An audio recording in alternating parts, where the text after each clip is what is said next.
Today we're going to look at William Lane Craig's book, Quest for the Historical Atom.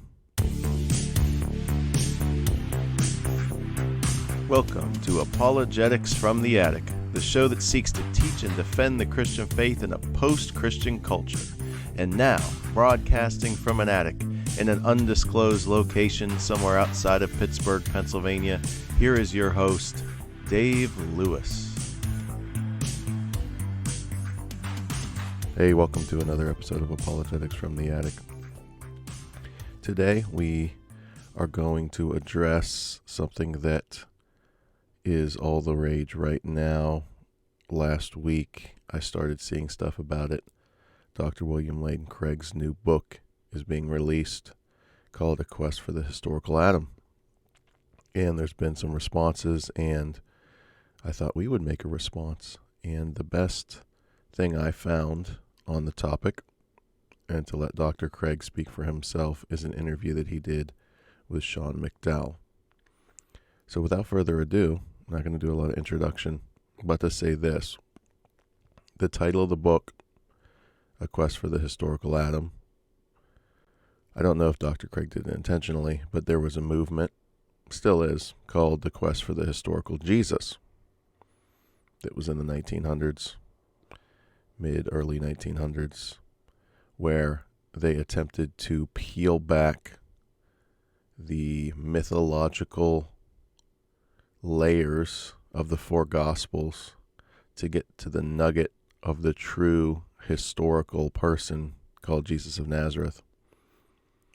And we're going to see, it looks like Dr. Craig, although trying to still claim and make statements which we shouldn't doubt, that he's a conservative when it comes to many biblical issues. Can he hold the position he's holding without it slipping into other areas? And we'll see that. But without further ado, this first question is interesting. This is like the third question. The first two are kind of intro questions, but this third question is where we're going to start. And we're just going to do, this is a 60-minute video, so we'll probably have to break this into a couple parts to do the whole thing, but I want to review the entire thing. Might be the case. Well, young earth creationists who believe that the world was created around 6,000... Oops. Sorry. Two things going on. The video's frozen, which is not good. Okay, let's make this full screen. Oh, sorry, technical difficulties.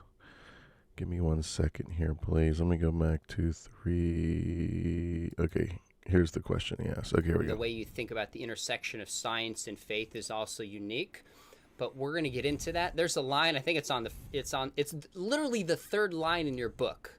And you write this, you said, people on both the left and the right can be expected to be upset with this book and, unfortunately, its author. Tell me why that might be the case.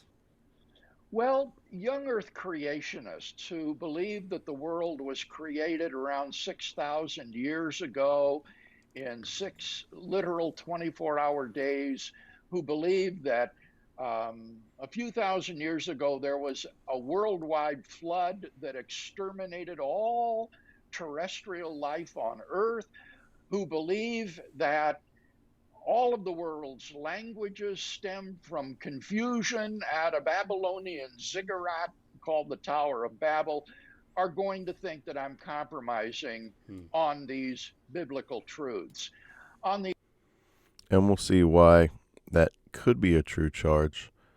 What you're going to see he's going to do is he's going to take Genesis 1 through 11, and he wants to limit it to Genesis 1 through 11 as a genre of mytho-historical.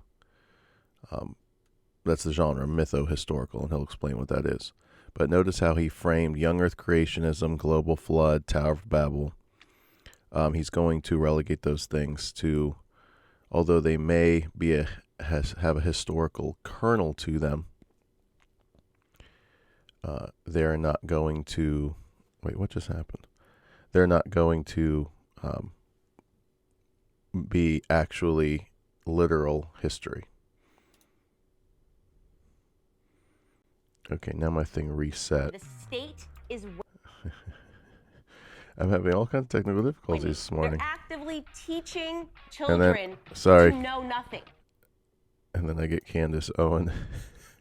Sorry about that. Okay, we're back. On the other hand, there are a great many people who think it's absurd that there could be an original human pair from whom all humanity is descended. They would say, at best, they were just two people in a wider population of thousands of people at that time whom God had selected. And then the people existing today are all descended from that pair. And they would say it is literally scientifically impossible. Dennis Venema. I don't understand this because I think this is the position that Dr. Craig ends up taking. Because Sean asked him directly, and he does say that there was thousands of hominids that God perhaps selected two and gave them a soul, and then they became Adam and Eve. But anyway, and notice, what audience is he talking about on the left will reject his proposal? Is he talking about liberal, progressive Christians, or is he talking about the scientific community? And I think it's the scientific community, because Dr. Craig's project is to try to make Christianity reasonable. That's the name of his ministry, reasonablefaith.org, to the scientific community. And he presupposes that modern science, humanism, materialism is correct. And even evolution. He believes in macromutational evolutionary theory, Darwinism. I think Dr. Craig holds that Darwin was correct in his, but now he would say that God was behind it, but he believes that. Let's continue. A biologist who wrote an influential book on this subject said, we can know with heliocentric certainty, that is to say, as certain as that the sun is at the center of the solar system, that the human race is not descended from an original human pair. And so from the left and the right, I anticipate great pushback. I appreciate that the next line in the book you said, look, whether you agree with me or not, this is the result of a lot of thought and reflection, and I just plead for a sober assessment of the views. And I think that's fair. And I hope people on the left and the right and everywhere else will approach it that way. Now, there's a... And I agree with that statement. That's what I hope this review will show: a sober, careful, reasonable, rational, non-emotional assessment. So let's really get into the meat of this. So he's setting up where the left and the right, and I would be more from the right, worrying and struggling with this proposal that Genesis 1 through 11 does not represent literal history, but is instead mytho-historical. So let's continue. There's a ton of debate about the historical Adam. It's one of the hottest questions in the intersection of science and faith. But one question is, why does the historical Adam matter so much? Because it wasn't addressed, as far as I'm aware, in any ecumenical council such as the Nicene Creed. Right. For those who hold to the doctrine of original sin. Now, Dr. Craig doesn't even get into why it wasn't mentioned in the Nicene Creed, as Sean McDowell framed the question, I don't think. But it is interesting, right? I think the fathers would have been unanimous in affirming a literal historical Adam. So I think that's probably why it was just such a common agreement that it didn't need to be addressed.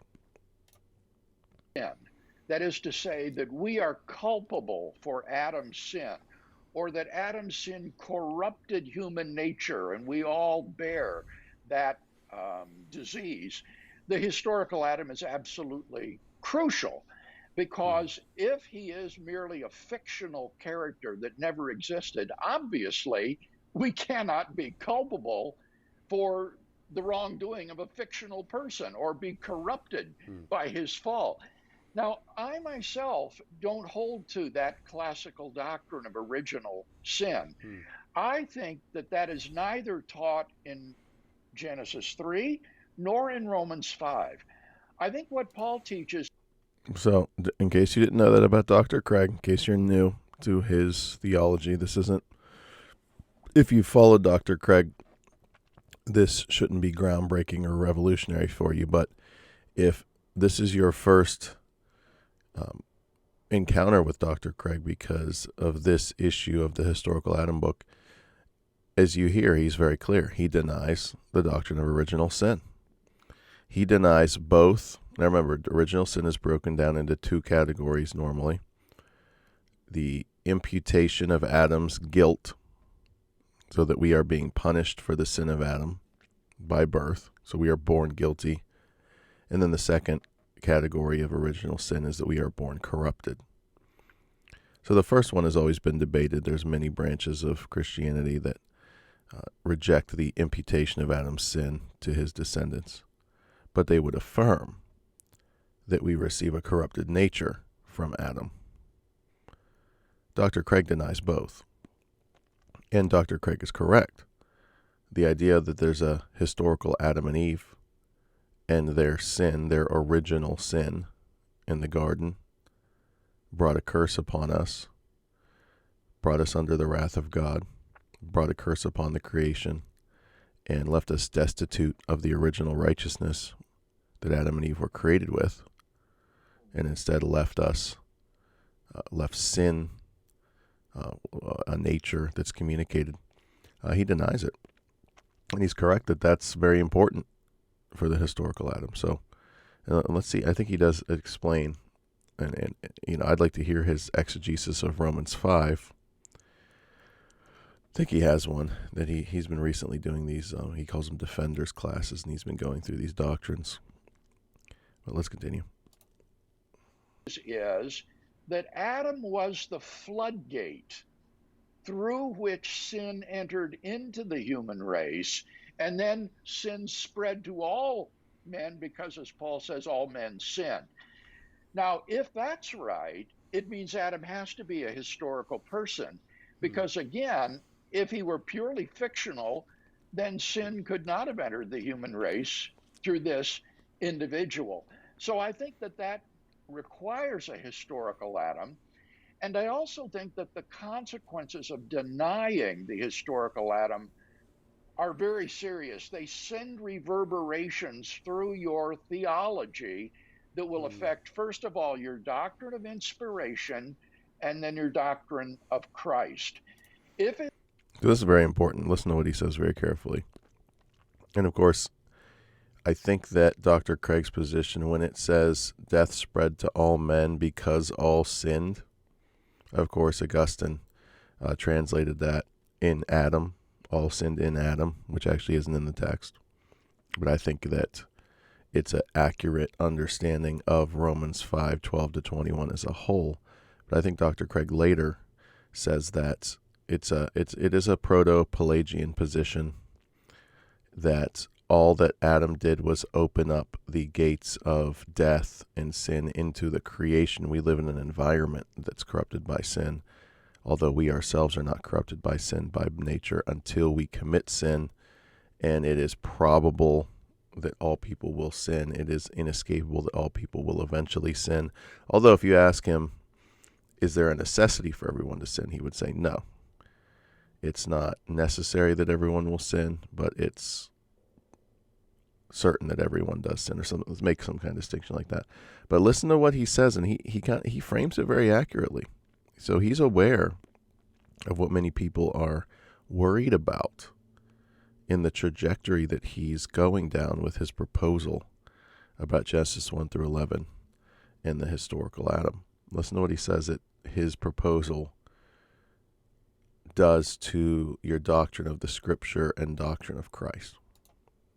It's true that Paul, for example, teaches that there was a historical Adam through whom sin came into the world, and yet that is false, then you have to say that the Bible teaches falsehoods. And that is going to require you to revise your doctrine of inspiration in such a way that inspiration is consistent with the teaching of error.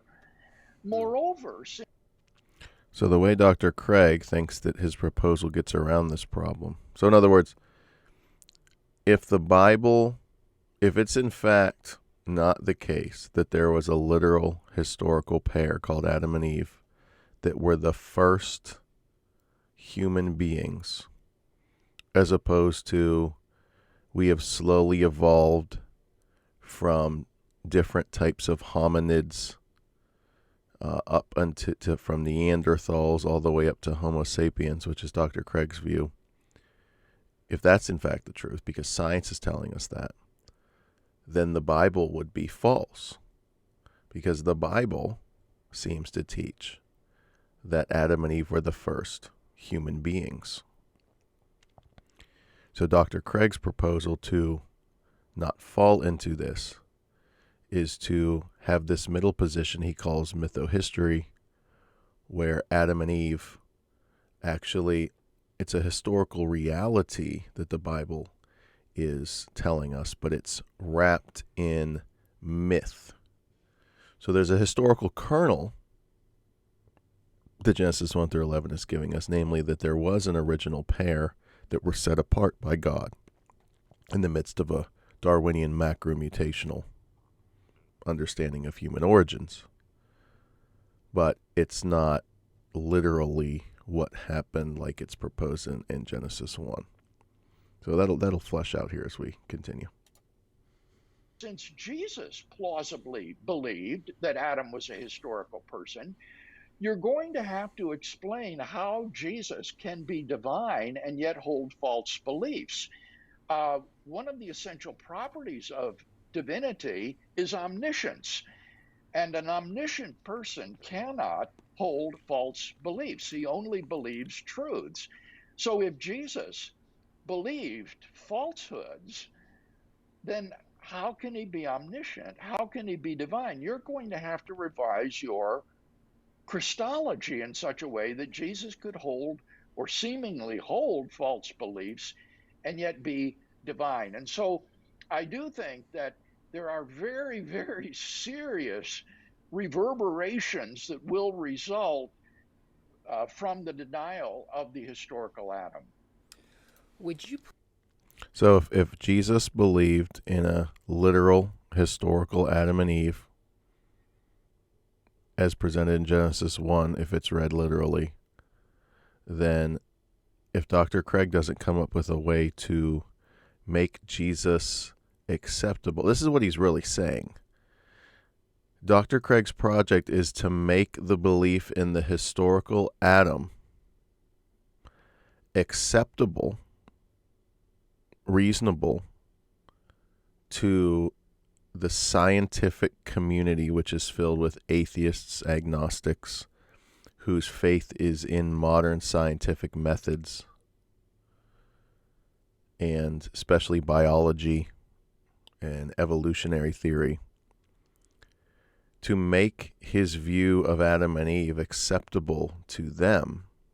He understands that for a conservative evangelical historical Christian, it seems like he's compromising the doctrine of inerrancy and the doctrine of Christ. So he believes his project to make Genesis 1 through 11 mytho-history rescues those two doctrines, because we can hold to macromutational evolutionary theory as for human origins, but yet still say that there was an original pair and that Jesus believed in it and we believe in it and Genesis teaches it, although what Genesis is actually teaching, although it's wrapped in mythology, there's a kernel of historical truth underneath the mythology. And Dr. Craig will desperately try to hold that this view of the Bible only applies to Genesis 1 through 11, and it's not to be applied to the rest of the Bible. But as I'm sure Dr. Craig himself knows, this is the progressive liberal project, starting way back with Schleiermacher and moving forward to today, where this is the view of the entire Bible, that there's a kernel of historical truth wrapped in mythology from Genesis 1:1 to Revelation. And Dr. Craig's going to say, I don't believe that. I don't hold to that, which let's take his word for it. But he's opened up the floodgates, and I don't know how you stop with just Genesis 1 through 11, especially when you're trying to make a supernatural worldview palatable to those who do not presuppositionally hold to a supernatural worldview, namely the scientific community that Dr. Craig is trying to reach. Let's continue. Put the historical Adam then in the same category as the resurrection. Both you and I have written books and defended it. 1 Corinthians 15 is clear. If Paul is not risen, our faith is in vain. Would you say similarly, if Adam is not historical, our faith is in vain, or would you qualify it differently? No, I think that would be really misplaced theological priority, Sean. I would say that it would require you to revise your doctrine of inspiration and your Christology, but by no means would the denial of the historical Adam make you. So that's interesting. So he is admitting that his proposal requires you to revise your doctrine of inspiration, your doctrine of Christ. And this least common denominator apologetic that Sean McDowell, whose father is Josh McDowell, the famous evangelical who wrote many books, the most famous of which is Evidence That Demands a Verdict. This let's agree that the resurrection is a plausible historical event apologetic. That's what they're talking about.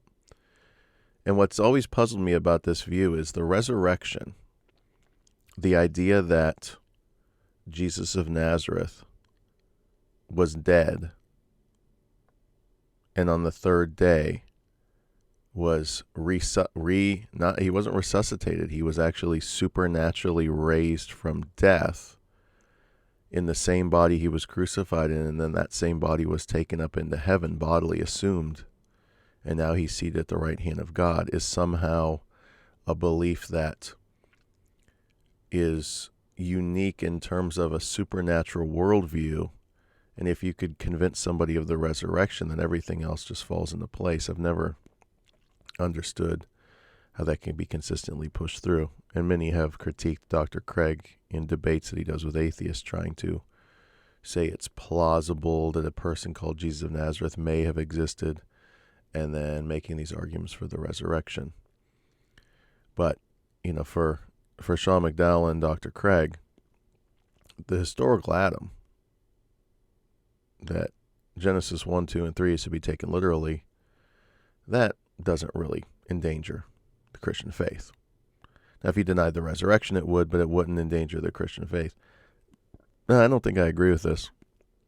I know what they're trying to do. Once again, they're trying to insulate this progressive view, which is nothing new. People need to understand this. Once again, I'm going to say this about 50 times in this review. The idea that the Bible contains historical truth, there's a kernel of historical truth, but it's wrapped in mythological language, has been an approach since the 1800s to make the Bible acceptable to Enlightenment-minded society that says, of course the supernatural doesn't exist. Of course there aren't miracles. We've never seen a Red Sea parted. We've never seen the sun stand still. We've never seen people raised from the dead. We've never seen anyone walk on water. We've never seen any of these miraculous things that are recorded in the Bible. Therefore, they don't exist. They're not real, because if they were real, we would be able to reproduce them in a lab. We would be able to observe them in nature. So the supernatural is rejected. But in order to recover Christianity in that context, we say, well, look, we understand that the Bible was written in a day and age where a supernaturalistic worldview was taken for granted. We've matured from that. We are scientifically enlightened individuals now. Of course, we know these things don't happen anymore. But for whatever reason, because these men are Christians, they have to accept a bodily resurrection because they claim to be evangelicals. I mean, the progressive liberals have long ago just said there was no bodily resurrection. Like Bishop John Shelby Spong, who I did an episode on last time, he would just come out and say, look, there was no bodily resurrection. That didn't exist. There might have been some spiritual experience that the apostles had, but there was no bodily resurrection. These men want to hold to the bodily resurrection, but yet they want to play footsie with the idea that Genesis 1 through 11 doesn't have to be taken literally. It can be taken mytho-historically, and he's going to explain that. I know I keep saying that term, and it hasn't even been mentioned yet. But yeah, so this idea that you can deny the historical Adam, but hold to... So you can deny the supernaturalistic worldview claims of Genesis 1 through 3 as of a special creation of human beings out of nothing, that you can deny that and replace it with, no, we hold to macromutational Darwinian view of evolution and the origin of species, and the Homo sapiens have slowly evolved over billions of years into what we are today from Neanderthal and from this and from that. I mean, Dr. Craig holds to that. So we can hold to that, but we can still retain our supernatural worldview, even if we deny a special supernatural creation of the original pair, Adam and Eve, out of nothing, not from an evolutionary mechanism, but just through, we can deny that. But yet we can hold to something like the resurrection. It doesn't work that way. And I think a liberal, progressive Christian who is sharp and knew their stuff would nail him to the wall for this. So you're picking and choosing what parts of the Bible you want to relegate to myth and mytho-history, where really, if you want to be consistent, the entire Bible contains these characteristics, up to and including the miracles of Jesus. So I'm sorry, I'm talking too much. I'm never going to get through this video. Let's continue.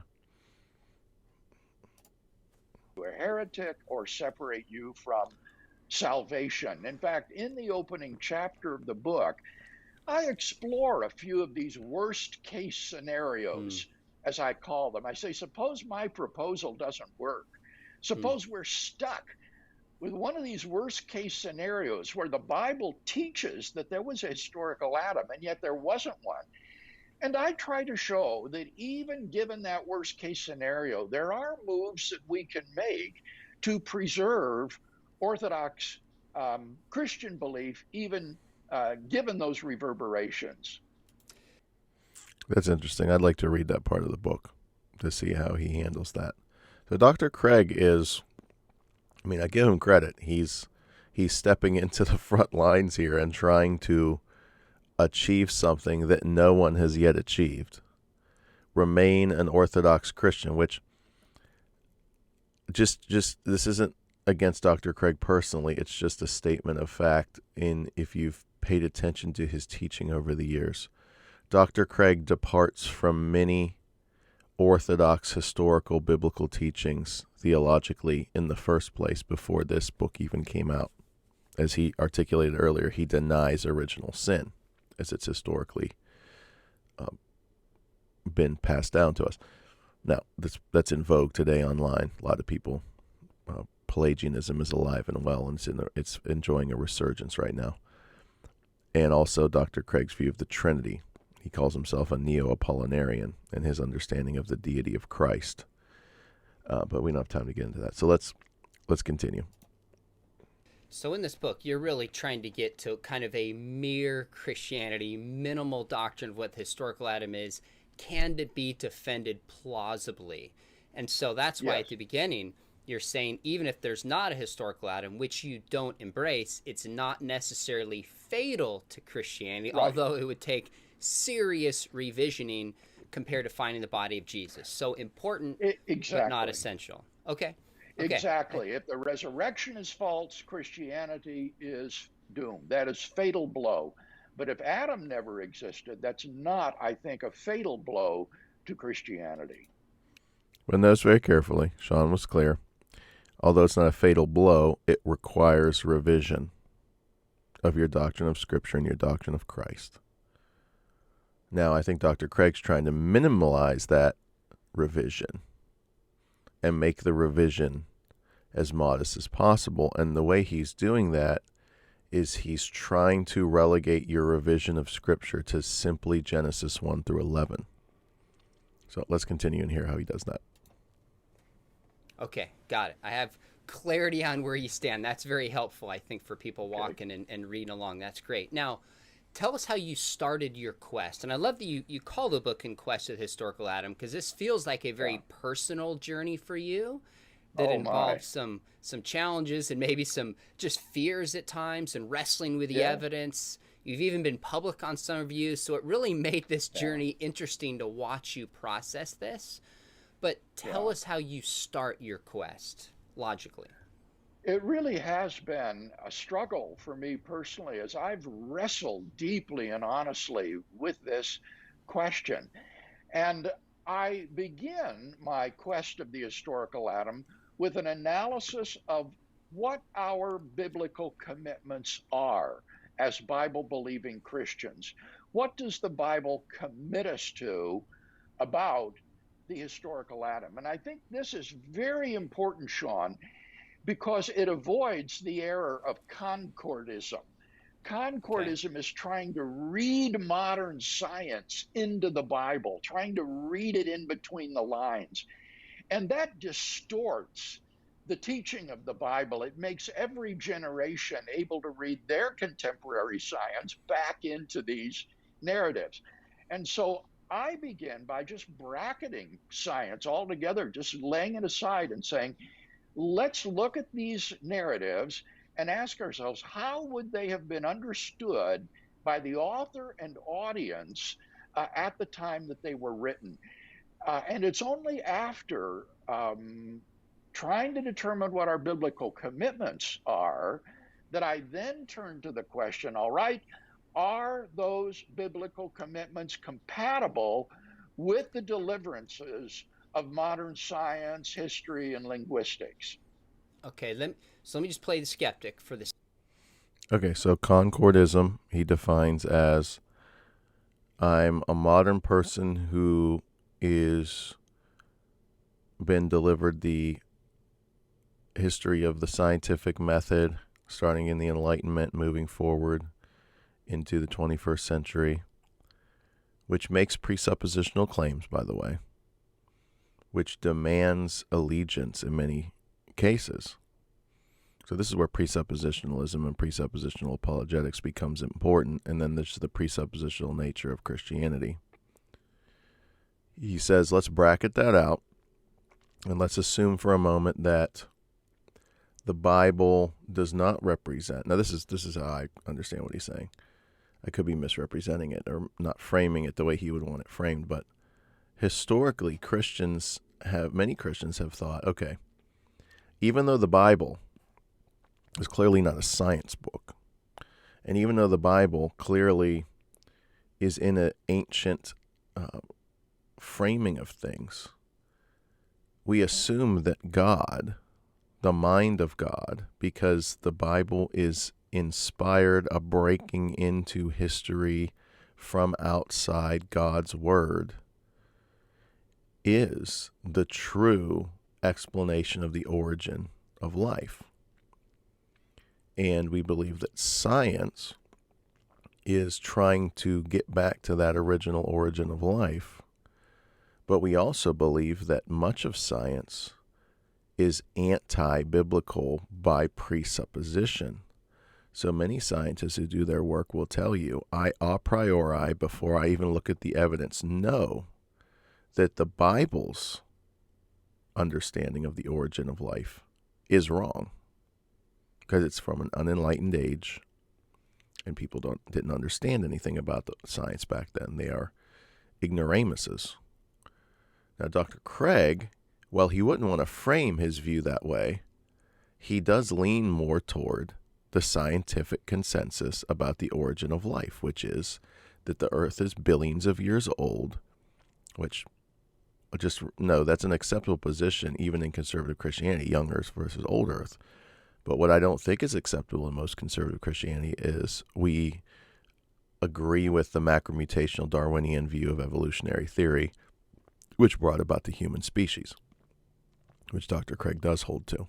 But he wants to bracket that out and say, let's just look at the Bible on its own terms. And what he's going to end up saying is the Bible on its own terms is clearly, especially only Genesis 1 through 11, though he wants to try to do damage control and insulate his view to only Genesis 1 through 11 and say after that the rest of the Bible is traditional history to be taken literally. But he wants to say, I can salvage this and walk a middle way because I can call Genesis 1 through 11 mytho-history, and it's still, so it's pliable then enough to say that you can take science, modern science, and say, okay, well, the Bible is pointing toward that in a mythological, not literalistic way. So let's see what Sean does. He's going to be the devil's advocate here. I forget what question he asked right here. Sake of fun here, somebody might say, okay, Bill, I've heard you speak, I've heard you teach, you believe in an old earth. You said in principle you don't have problem with a kind of common descent as long as God is designing the process. So you go to the text and find a theological system that is consistent with where you started. Push back on that and tell me why that might not be telling the whole story. Obviously, all of us have a viewpoint from which we begin. But that doesn't mean we all have a presupposition.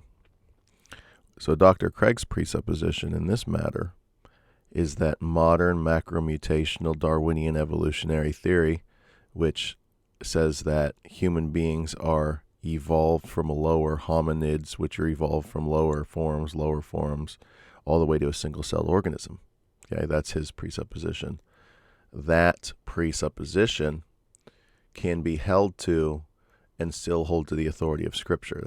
That's the line he's trying to walk, and he's doing this with the historical Adam, which, if you're dealing with biology, you're dealing with modern scientists who hold to the view of evolution, this is where they'll look at the Bible and say the Bible is clearly nonsense because it's teaching that God, the Creator, came down and out of nothing created two human beings. Clearly ridiculous. That's not the origin of life as they would understand it. Well, yes, Dr. Craig, we all have presuppositions. And what we're trying to understand is, what is your presupposition? And I think you laid out pretty clearly here that you presuppose that Genesis 1 through 11 is not to be taken literally.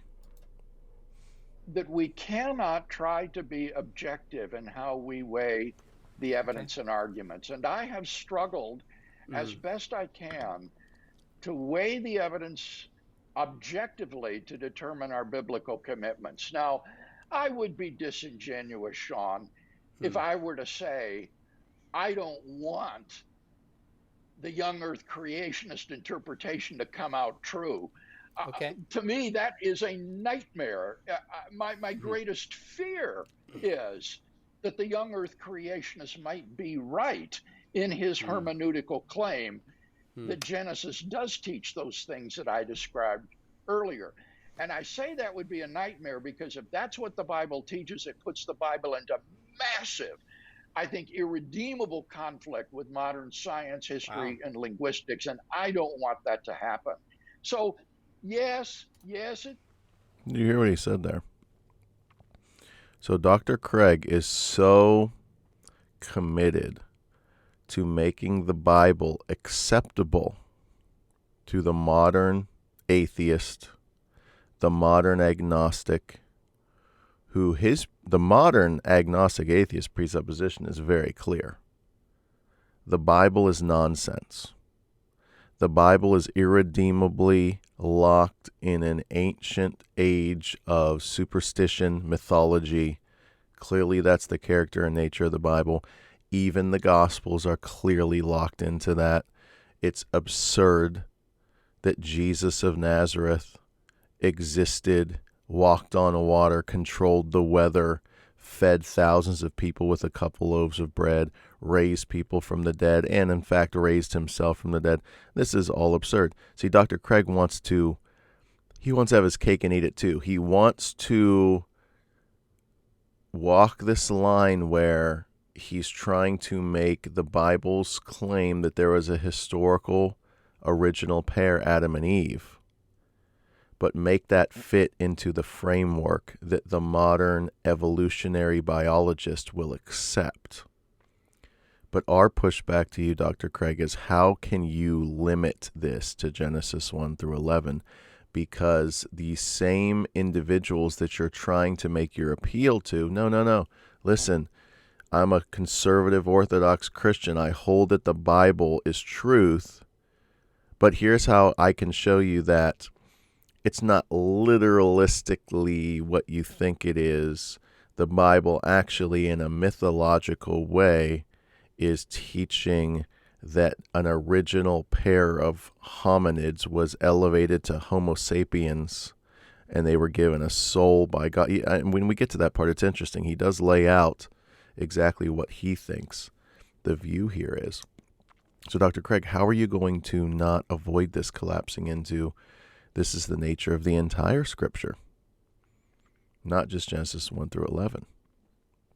But notice it's very clear.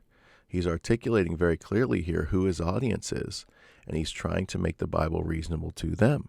And the question we have to ask is, at the end of the day, when the dust settles and all this stuff, will unbelievers and the nature of unbelief that's in the human heart ever accept the supernatural claims of the Bible without a work of the Holy Spirit?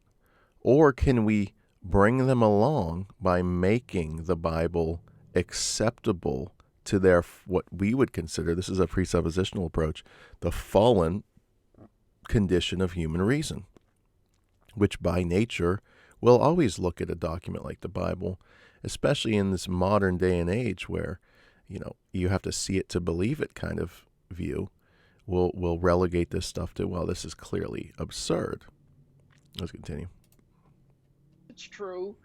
I don't want young earth creationist interpretation to be right, but nevertheless, I really do in the book struggle to be as objective as I can in saying, what did these narratives mean to their original audience when they were written and read?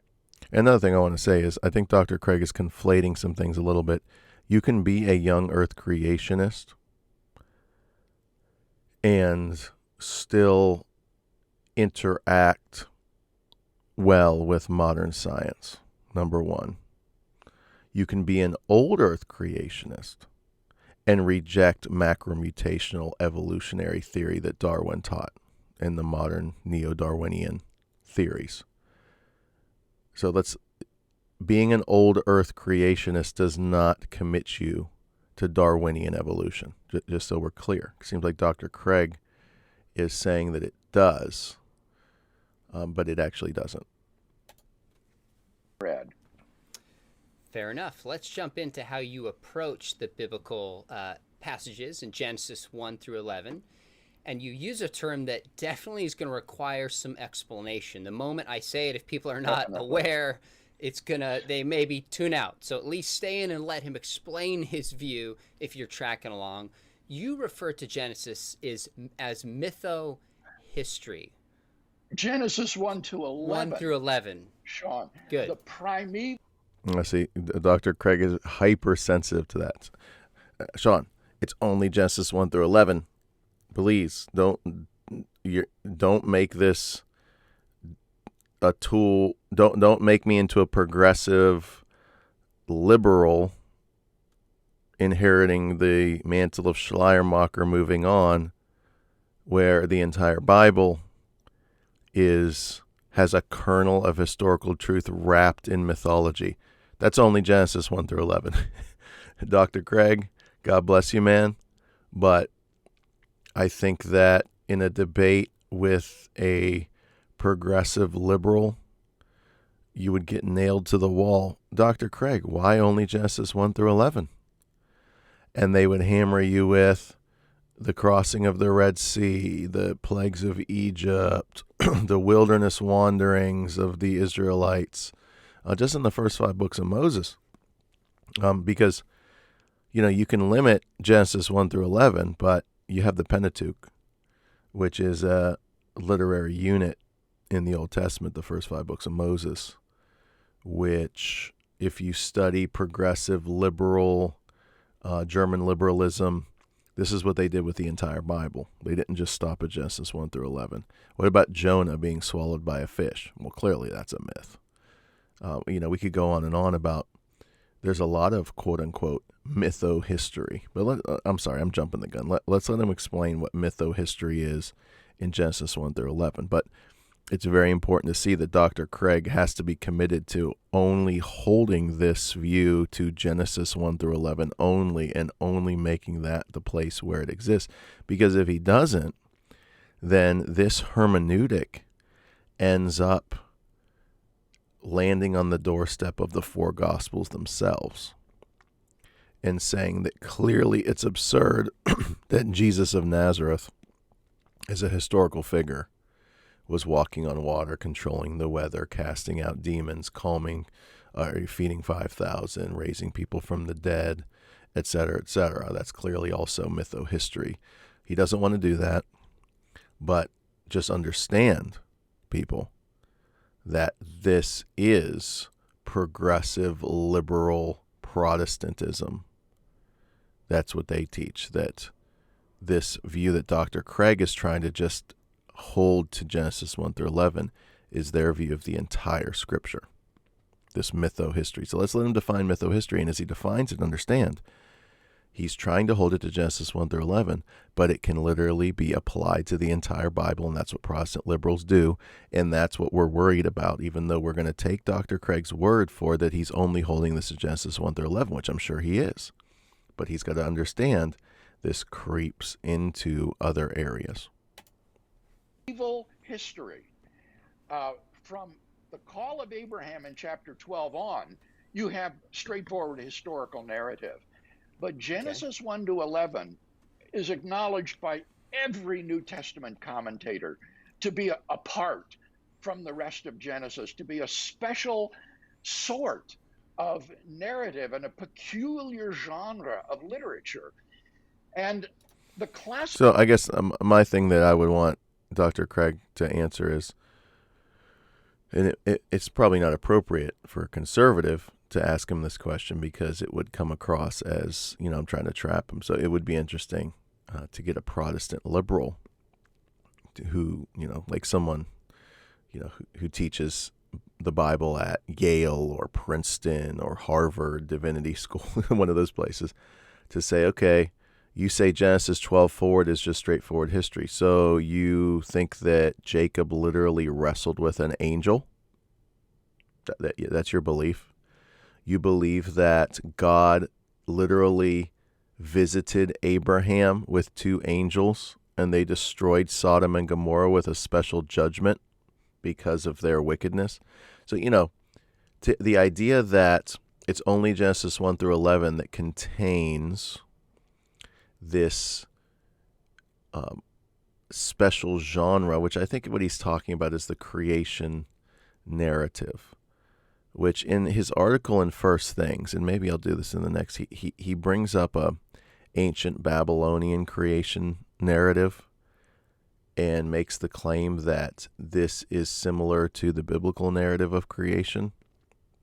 If you go back and read, I found this document. If you read it, you're like, this sounds nothing like in Genesis 1.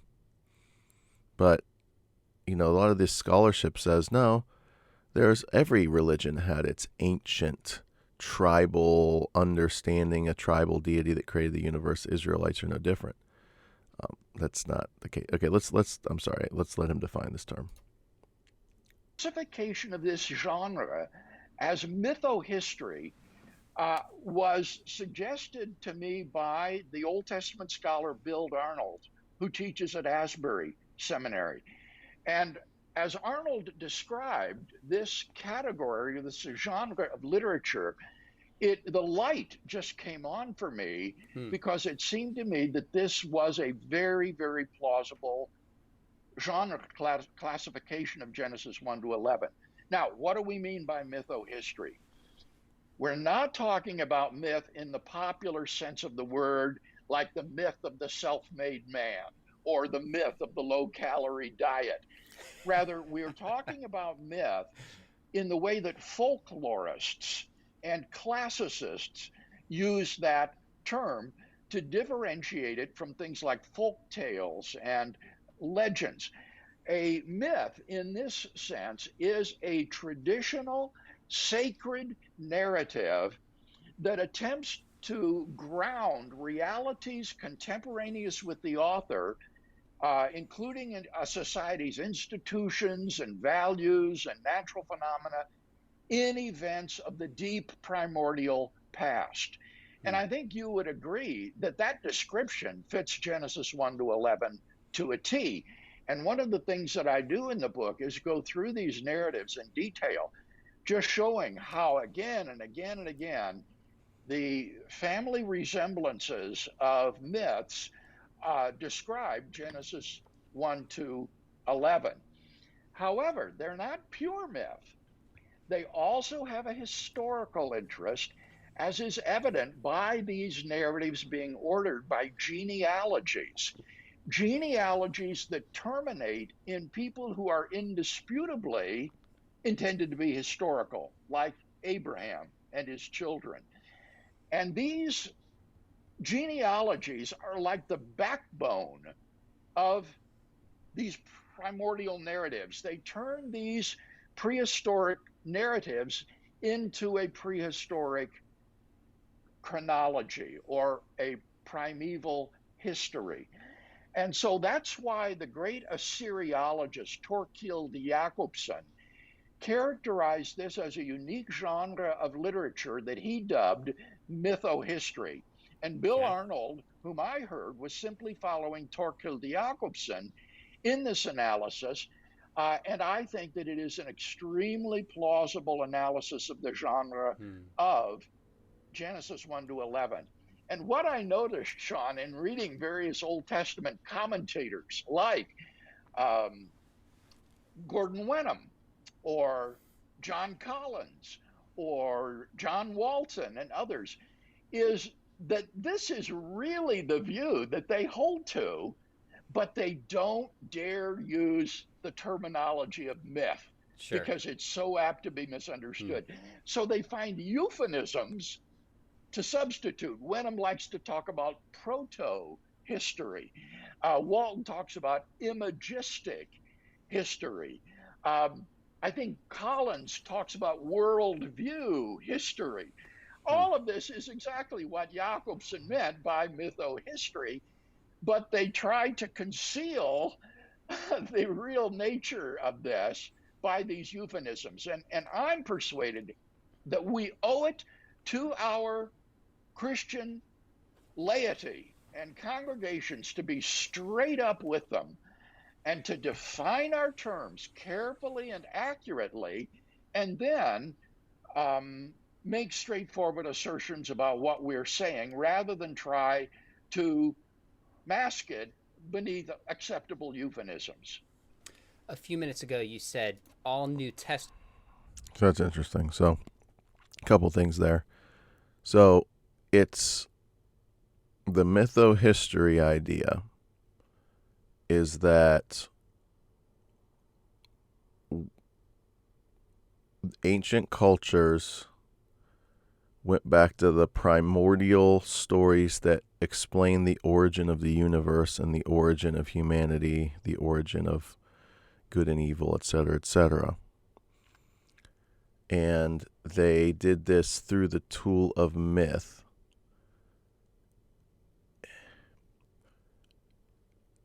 That's what Genesis 1 through 11 is. It's just another example of this. So behind the scenes, what's going on here, you got to understand, is that we're saying that Genesis 1 through 11 is the same as other ancient attempts to understand human origins and the origin of creation. Okay, this is something that liberal scholarship has done forever. And Dr. Craig is correct when he says you can find all kinds of Old Testament commentaries. Let me read. This is the Expositor's Bible.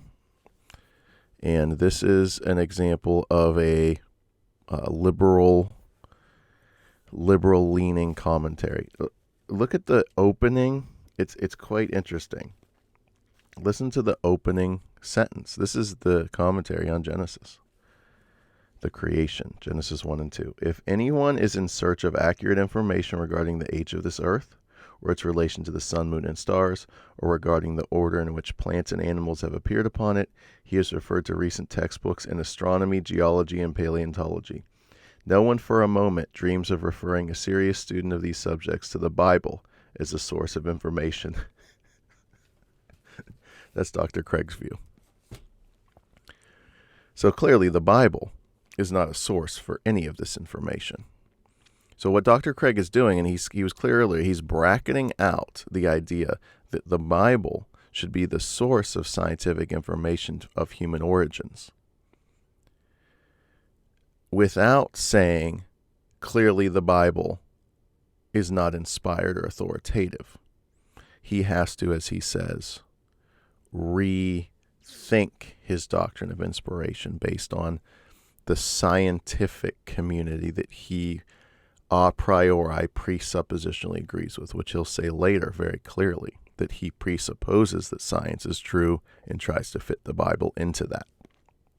Or not science, modern scientific theories that are proposed in the academy in the West. He presupposes a priori that they are true and tries to fit the Bible into it. That's what's going on behind the scenes. That's why Dr. Craig is doing this. He wants to make Christianity reasonable and rational to modern agnostics and atheists as to win them to the Christian faith. And he thinks by saying, okay, you're right. Genesis 1 through 11. Of course, let's not take that literally. Of course, that would be absurd. Here's a proposal. And if you, Mr. Agnostic Atheist, who believes in neo-Darwinian macromutational evolutionary theory, where, we went from apes to humans in an evolutionary process, I can make the Bible redeemable for you. You gotta understand, that's really what Dr. Craig's project is. And then, I'm out of time here. And then the genealogy thing is where I would have a question. So you are saying then that the genealogies are literal in Genesis 1 through 11? So they are literal years that people lived? I think Dr. Craig would clearly say absolutely not. People did not live to be 900 years old. That's clearly not true. Then my pushback would be, so what? So that's not literal, okay. So there isn't a straight line of descent of literal years from Adam and Eve to Abraham. And then, he does mention, so this is just, he wants to focus on Adam, but he did mention the global flood and the Tower of Babel. Those two things didn't happen either. So there wasn't a global flood. Was there any flood in Dr. Craig's view? And the Tower of Babel, that was clearly just didn't happen at all. And then something that someone on Twitter came up with early on was talking about how, Dr. Craig and Sean McDowell later, when we'll see it, they laugh about talking snakes and a fruit tree and all this stuff that's clearly absurd. So how far in are we? We're 20 minutes into a 60-minute thing. So part 2, I need to move a little more rapidly. But thanks for joining me. I hope this is helping. I'm trying to be as non-emotional. I don't want to get into this, oh my gosh, this is compromising the Christian faith and getting off onto that type of thing. But I do want to honestly deal with Dr. Craig's proposal where he's trying to hold the line and say this is only in human origins and the origin of the universe. He needs to understand, I'm sure he does understand this, he's a very brilliant guy, a lot smarter than me, that this is his framework he's laying out that he wants to contain to Genesis 1 through 11 is the same framework that is used by progressive Christians to say the entire Bible, including the ministry of Jesus of Nazareth, including, in fact, his resurrection, is mytho-history. So the idea that this category or genre of mytho-history can be successfully applied to Genesis 1 through 11 in order to make the biblical teaching on the origin of the human race acceptable to modern neo-Darwinians and pull them over to the Christian faith, I think I reject that is a wise apologetic to try to say, well, no, the Bible is reasonable, it's rational, it makes sense in the atheistic, agnostic, modern scientific theories that are out there, that an atheist and agnostic who is committed to modern science can also find the Bible to be reasonable. That's what Dr. Craig is doing. He's trying to win people to the faith. So let's remember that. He genuinely does want people to become Christians who are in these scientific fields that read Genesis 1 through 11 and go, this is absurd. But at what cost? At what cost does this apologetic compromise other Christian doctrines and inject a toxin into our systematic understanding of Christian teaching that could be fatal to it? So thanks for joining me. We will continue this review of Dr. Craig's proposals in our next episode of Apologetics from the Attic. Thank you, and God bless.